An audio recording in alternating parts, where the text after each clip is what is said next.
The Man with the Twisted Lip, страница 49. He's writing when he wrote in a hurry. It is very unlike his usual writing, but I know it well.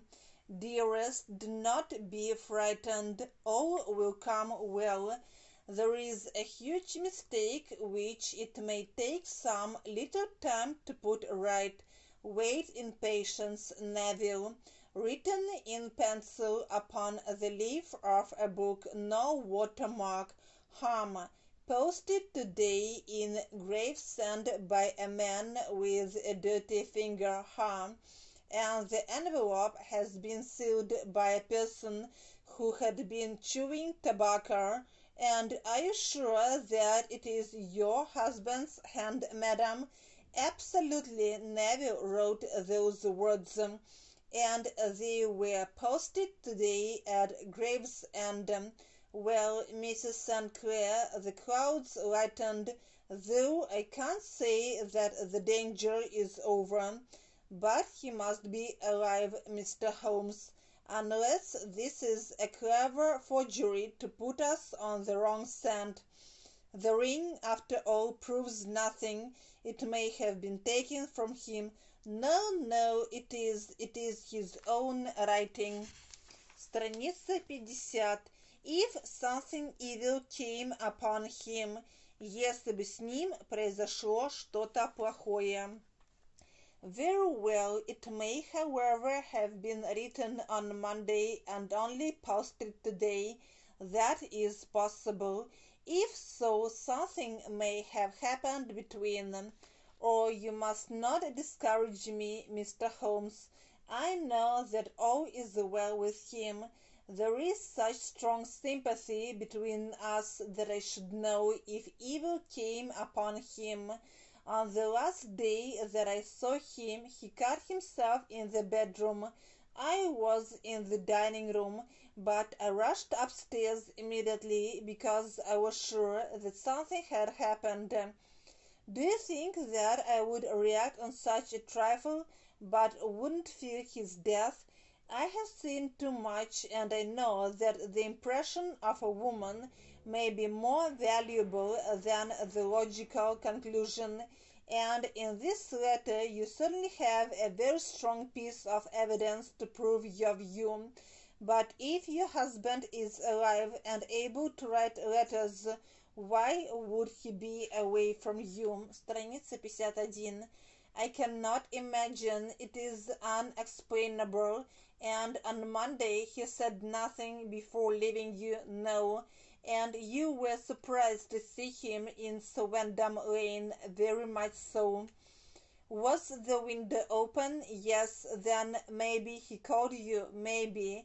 He only, as I understand, gave an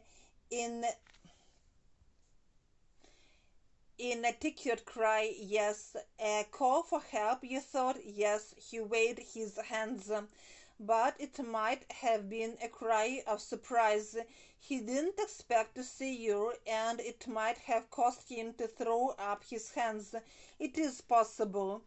And you thought somebody pulled him back. He disappeared so suddenly. Страница 52.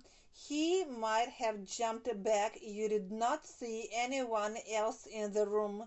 No, but this horrible man confessed he had been there, and the last car was at the foot of the stairs. Quite so.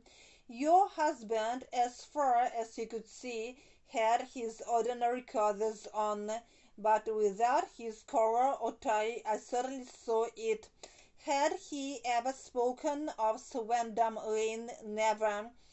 Had he ever showed any signs of having taken opium? Never. Thank you, Mrs. St. Clair. Those are the main points about which I wanted to be absolutely clear.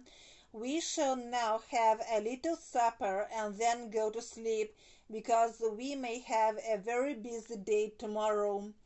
A large and comfortable double-bedded room was prepared for us, and I went quickly to bed because I was tired after my night of adventure.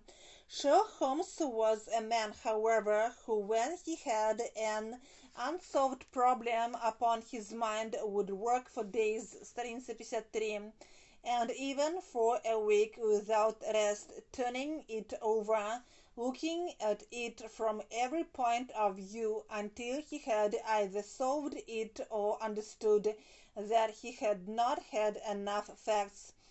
Soon I realized that he was now preparing for an all-night sitting.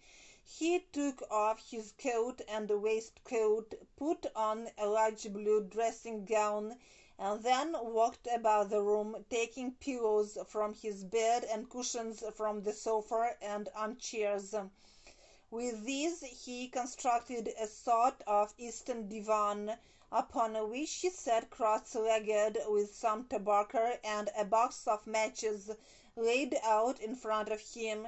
In the light of the lamp I saw him sitting there, an old pipe between his lips, his eyes fixed indifferently upon the corner of the ceiling, the blue smoke curling up from him, silent, motionless, with the light shining upon his aquiline features.